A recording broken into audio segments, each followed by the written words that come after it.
شهر رمضان الذي أنزل فيه القرآن هدى للناس وبينات من الهدى والفرقان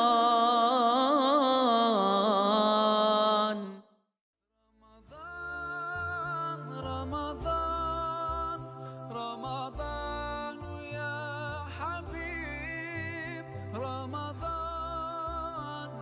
الحمد لله والصلاة والسلام على رسول الله ومن والاه أما بعد. Assalamu alaikum ve rahmetullahi ve berekatuhu. Hürmetli aziz qarindoshlar, cemaatlar. Bugünkü ustozlarninki talebi bilan cho'ng ustozlarning oldiga chiqib turib qoldik. Ağzımız kalvalışıp pısırımız titrep turvadı ustozning oldida. Shunda o'simi gap so'zlarimiz egiz past bo'lib qolsa to'g'ri tushunib, to'g'risini qabul qilishinglarni umid qilaman. Bismillahirrahmanirrahim. Aziz qarindoshlar, bugun to'xtaladigan temamiz va yo'ritadigan o'rnakimiz bo'lsa, bayam ustozimiz Mahsum hojim deb o'tganidek, ummatning ichidan chiqqan faxrlik o'g'lon, Qur'on tarjimoni, olimlar peshvosi Abdullah ibn Abbas radhiyallohu anhu. Abdullah ibn Abbas radhiyallohu anhu haqida so'zlagan barliq sahobalar og'izdan ko'pik chiqargandek maqtagan.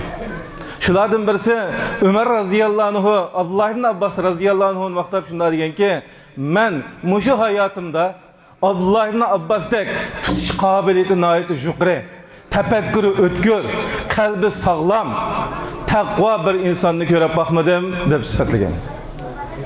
Masruq rahimahullah tabiin Abdullah ibn Abbas radhiyallohu anhu haqida to'xtalib, men uning shunda chiroyiga qarasam, uningdek chiroyli inson yo'q. Ajoyib kelishgan chiroyli nurliq. Bunun bir sözünü anlap bakay desem, onundek natık, fasahatlik, gap sözü cayda, gaplar rüşen bir insanını görüp bakmadım.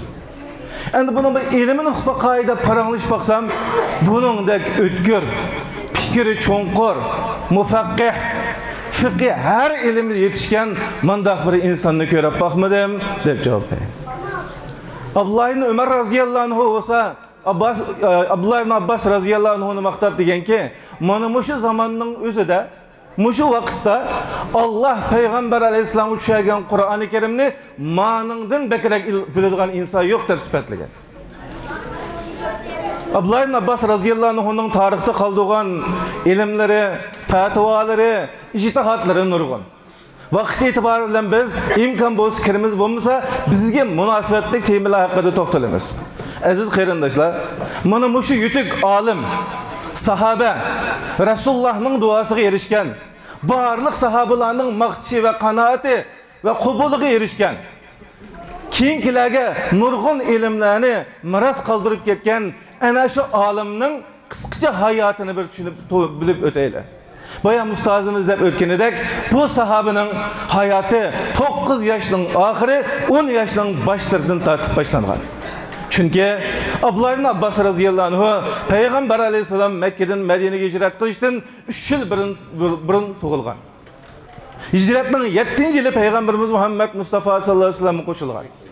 Peygamber aleyhisselam'ın akısı da xuddi insanın sayısı külengisi o'xshash Resulullah'da davamlıq Resulullah'ın kendi yurgan. Resulullah ultagayada oturdu, her sorunga barıdı, her işlere Resulullah'ın akısından barıdı. Maqsadi ilim erişedi. Allah subhanahu wa ta'ala Abdullah ibn Abbas'ның qalbiga ilimga bo'lgan shunchavala bir herismanlikni selib etganki, inson anlagan siri, shu durdanlarni o'qigan siri hayron qolgandek bir herismanlik bor edi. Abdullah ibn Abbas radhiyallohu anhu Resulullah'ның her bir sorularına basa dikkat bilan anglaydi. Resulullah'ның sözlerini yadlaydı. Resulullah'ның muamellerini özüge tatbiqlaydı. Resulullah'ның ko'rsatmalarini özüge saklaydı. Her bir yerde okulgan ayet, tefsir, hadis, maslahat, fıkhi hamma narsani qo'ymay yadlaydı ve saklaydı. Abdullah ibn Abbas radhiyallohu anhu'ның yerismanligidan Peygamber aleyhisselamның sırtki hizmetleri, dersleriga qanoat qilmasdan, men Rasululloh zodi uyda nima ish qiladigan do, kechalar nima bilan shug'ullanadigan do deb bir yerismanlik qilsa kirib olgan.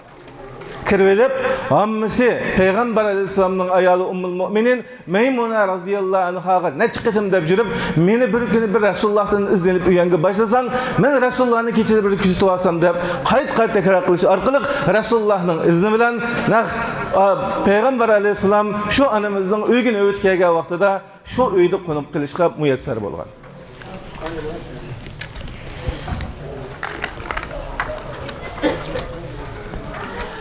Şu vaqtlarning o'zida aziz qarindoshlar, Abdullah ibn Abbas 10-11 yoshda edi. Maqsadi ilm. Maqsadi Rasulullahdan qolgan, Rasulullahning ish izlarini bo'lish bo'lganligi uchun kechasi uxlamagan edi. Bunu qanday bilib olaymiz? Abdullah ibn Abbas radhiyallahu anhu şu kechasi nihoyatda tafsili holatda bizga bir hadis qoldirgan. Deganiki, men şu kunisi hammam Maymunani uyda qo'nib qoldim. Men bu ikisini o'tirib yatdim, ikisi yostiqning ikki tarafida yotgan bo'ldi. Kechining tang 20 kelganda xatolashmasam, balki azroq oldiga, balki azroq keyinib ketgan bo'lishi mumkin. Mening bilishimda kechining 20da Rasululloh sallallohu alayhi vasallam o'rnidan qopdi deydi. Agar Abdullah ibn Abbas radhiyallahu anhu ilmga herismanlik bo'lmagan bo'lsa, 10-11 yoshlik bola kechining 20da uxlab qoldi. Başqalar oğatmız qopanmaydı. Ama ilimge bo'lgan herismanlik kechasi uxlatmadı. Çünkü onun maqsadi uxlash uchun kelgan emas. İlim elish uchun, Rasulullahni kuzatish uchun, Rasulullahning ish izlarini o'rganish uchun, Rasulullahdan elib ummatga qoldirish uchun kirgan edi. Shuning uchun deydi-ki, kechining tang 20da qopdi. Qopab o'rinda o'ltirib etib, "Ravrs, yuzini shundoq, yuzidagi uyquni shundoq obdan silib etdi" deydi. Küzüdeki uyquni bir silib etgandan keyin Ali İmranning oxirgi 10 oyatini o'qidi deydi. Inna fi xalqis samawati wal ardi wa ikhtilafil layli wan nahar la ayatin li ulil albab ila oxiril oyat.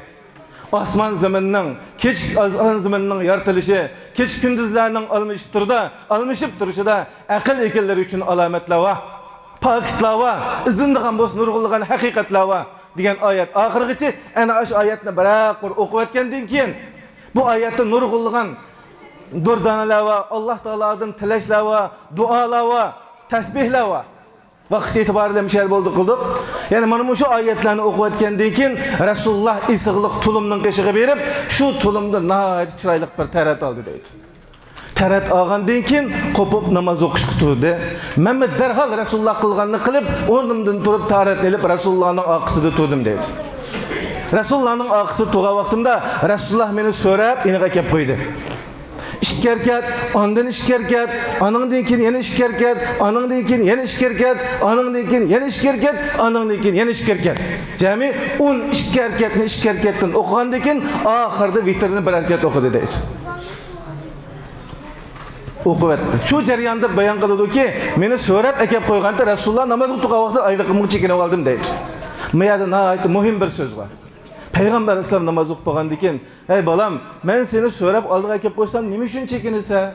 deb so'ragan vaqtida Abdullah ibn Abbas deganki, "Sizlar Allohning payg'ambari tursizlar. Sizlar bilan bir insonning bir safda yenib turishi layoqati bormi? Salohiyati bormi Rasululloh?" dedim deydi. Peygamber Aleyhisselam nihoyat hayron qoldi. Ve bana şunaq deb duo qildiki, "Allimhut ta'wil, allimhul kitab." Peygamber Aleyhisselam'ın 3 rivayette 3 xil duası var. Bana bunun dediği ki ilmimning ziyade bo'lishi, tushunchimning ziyade bo'lishiga Peygamber Aleyhisselam bana duo qildi deydi. Mana qaranglar. Bu sahabenin 10-11 yaş vaqtida kechasi uxlamay Rasulullah'ning qilgan ibadeti kecha namozini tafsili holatda nima o'qidi, qanday tahorat oldi, namozda qanday o'qidi, qanchalik o'qidi, mushning hammasiga diqqat qilib chiqqanligi. Bu ilmga bo'lgan herismanlik. Ve şundakla ilim iliştiki muşakkatki japağı çınap sabırcan boğallık. Peygamber Aleyhisselam şu günüsü bir dua kıldı. Yeni bir rivayette bir günü Peygamberimiz Muhammed Mustafa sallallahu aleyhi ve sellem tahacatxanaga kirip çıkkan vaxtida bir taharat suyunu gördü deydi. Bu taharat suyunu kim koyup koydu deb sorganda Abdullah ibn Abbas koyup koygan. Mana mush vaqtda payg'ambar alayhisalom Allohumma faqihu fid din va allimhu at-ta'wil. Ey Allah, shu Abdullah ibn Abbosni dinda olim qilib etgan. Uningga Qur'oni Karimni tushunchasi ato qilib etgan deb duo qilgan. Payg'ambar alayhisalomning duosiga birinchidan o'zining ilmga bo'lgan herismanligi, ilm yo'lidagi jabo mushaqqatga bo'lgan sabri, ilm egillarga bo'lgan adab, axloqdan iboratdan mana shu 3 xislatidan Rasulullohning duosiga nail bo'la olgan. Bu haqda nayet söz qilsak nayet uzun. Abbas ibn Abbas radhiyallahu anhu Payg'ambar alayhisolamning hayotiga faqatla 30 oy Rasulullohga hamroh bo'lgan. 30 oy. 30 oy ichida butun hayotini ilmga, Rasulullohning og'zidan chiqqan narsani bilish va tushunishga otgan. Ammo Payg'ambarimiz Muhammad Mustafa sallallohu alayhi vasallam qaytib ketgandan keyin Allah'ның dargohiga ruhiy qabza qilingandan keyin Abdullah ibn Abbas to'xtab qolmadi. Bu yer bir nayet ta'sirli bir voqea bor. Abdullah ibn Abbas radhiyallahu anhu deydi-ki, Payg'ambar alayhisalom vafot etib ketgandan keyin men o'zim aralashtirgan yaqin bolalarimni chaqirib shunday dedim deydi. Payg'ambar alayhisalomni hech kim ketmaydi deb o'ylagan edi, Allohning dargohiga ketdi. Va Payg'ambar alayhisalomdan olgan nurg'un sahobalari bor. Biz dikkat qilmasak, fursat bulmasak, bularni ketib qoladi, ilm ko'milib qoladi. Shuning uchun biz ana shu sahobalardan ilm olaylik, Payg'ambar alayhisolamning hadislarini o'rganib olaylik desam, ular bizga shunday javob berdi deydi. Voy, sening nima maqsading bor? Sen qancha olim bo'lsang, Umardek, Abu Bakrdek olim bo'lasan. Sen nima javob men deb yuriysan? Va shundaqla Rasulullohning sahobalari nurg'un netchiman. Sen ularning orasida bizga ehtiyoj yo'q xalqning. Shu inson bizga ehtiyoj yo'q, sana ehtiyoj yo'q. Biz bir hunar o'rgansak, kasb qilsak, tijorat qilsak bo'lmamdi deb javob bergan. Mana hozir qanday vaqtimizga o'xshash qarindoshlar.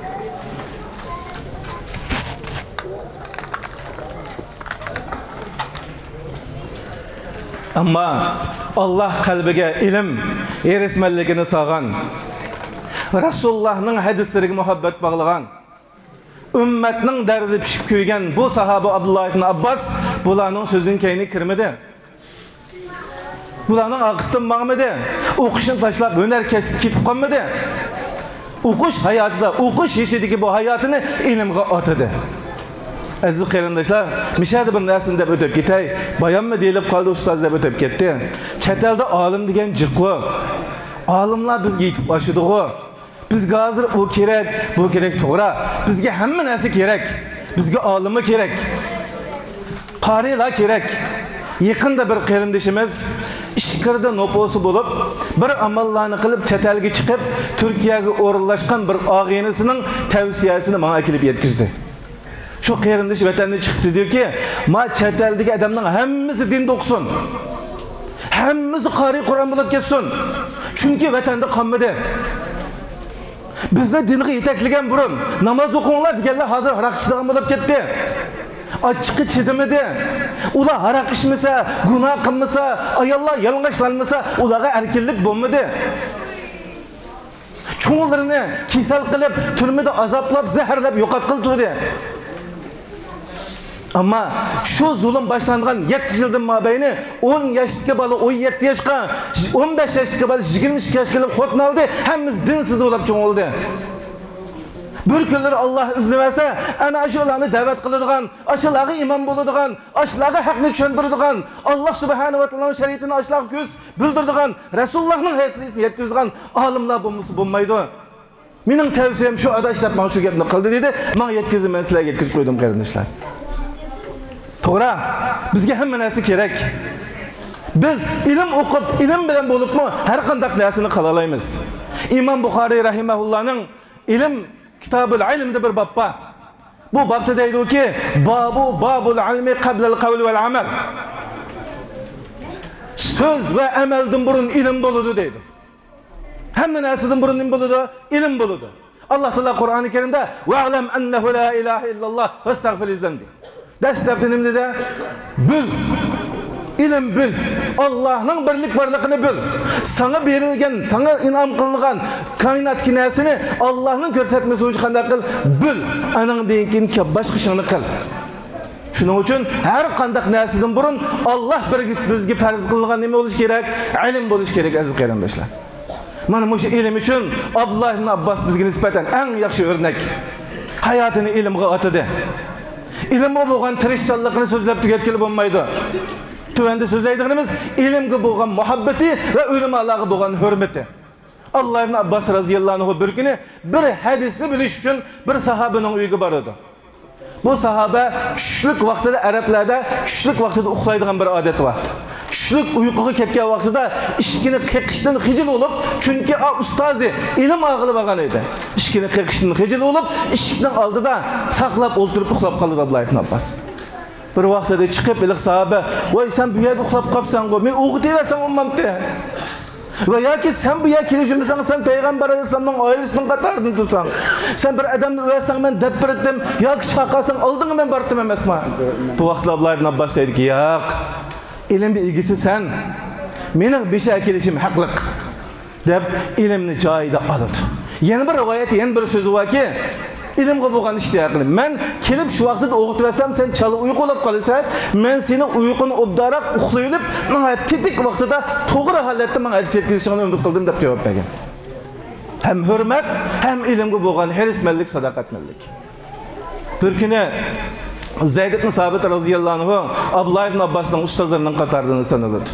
Bir kuni onundan ilim ilib chiqayotgan vaqtida Zayd ibn Sabit o'zining ulug'iga minish uchun harakat qilganda darhol kelib ulug'ining beshini tutib mindirib yo'tlamoqchi bo'lgan.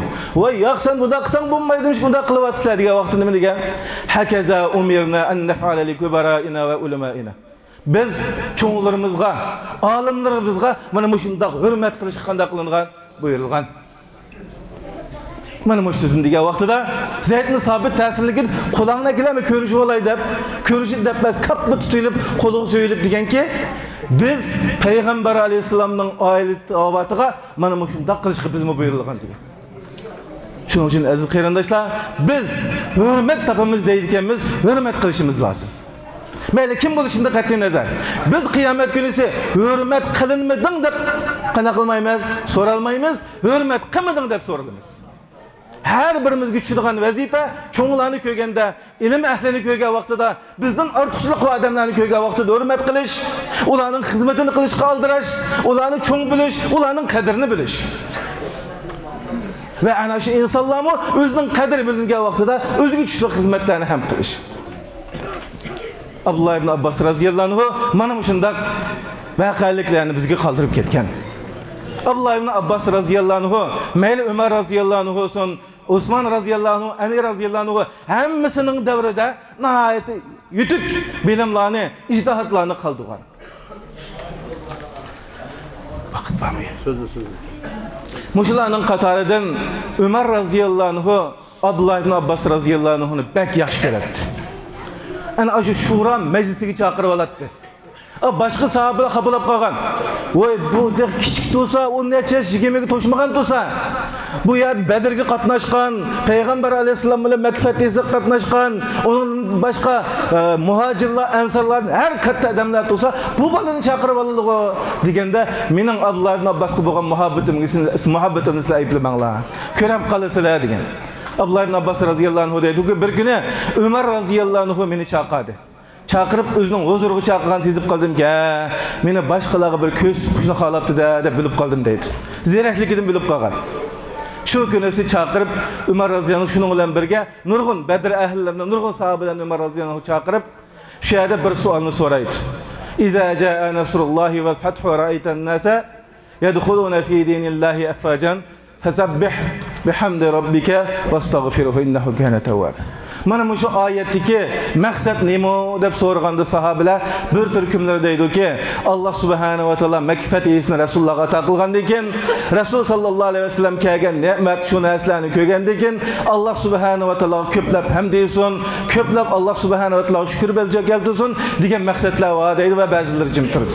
Ama Ömer radhiyallohu anhu bunun qanoatlanmasdan, sen nima deb qaraysiz Abdullah deb so'raganda Abdullah ibn Abbas deydi-ki, afsus men mala o'ylagandek o'ylamayman. Mening ko'z qarashim boshqacha deydi.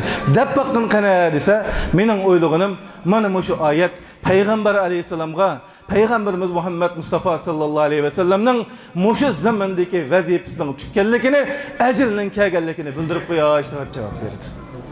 Ömer razıyallahu anhu barikallah, ben muşunu oylagan edim, sen oylagan dek cevap verdi. Özü kiçik bolsa mu, tefekkürüne ait çonkur. İnsanlar bilmegen nersini bilip alıdığan, nihayet fikir ötkür, aşındak sahabeydi. Osman razıyallahu anhu'nun devirde olsun, Meyli Ali razıyallahu anhu'nun devirde olsun, nuru kılgan kımmetli kaldırıldığımlığı var. Osman razıyallahu anhu'nun ki devirdeki bir nesülen sözümüzü ayaklaştıraylı vaxtası kalgan deyiktirdi. Osman razıyallahu anhu'nun devirde bir ayalını 6 ayda yengip kaldı deyip, zina olan töhmet kılıngan. 6 ayda yengip kaldı deyip, bu eremiz başka bir yerde zina kılmagan olsa, burun toy kılıştın burun, kandamı 6 ayda tuğul etti deyip, zina olan töhmet kılınıp kalgan. Osman razıyallahu anhu misal şunun qanday qildi? Qayil olab qolgan. Mush vaqtning o'zida Abdullah ibn Abbas razıyallahu anhuga to'xtab turinglar. Men Qur'oni Karimda bir bolaning 6 oyda tug'ilganligini o'qigan edim deb javob berdi. Ularning hammasi qori Qur'onni biladi. Ular deydi-ki, sen nerede o'qiding? Biz Qur'oni Karimda o'qigan, Qur'oni Karim bizmi bilamiz. Qur'oni Karimda unda oyat yo'q-ku deganda, fikrning oyati o'tganligiga qarang. Deydi-ki, ikki oyatning yig'indisidan shunday yakun chiqadi. Allah subhanahu ve taala Kur'an-ı Kerim'de hamluhu ve fisaluhu 30 amen. Balınınki 30 şahran. Öyle mi kaldı? Yani bir balınınki kozaqtı turuşu ve tuğulup olgandan keyin sütün ağırlışı 30 ay diyen Allah subhanahu ve taala. Yani bir ayette vel validatu yurzi'na evladahunna havlayni kamilayn limen arada yutimma raza'a.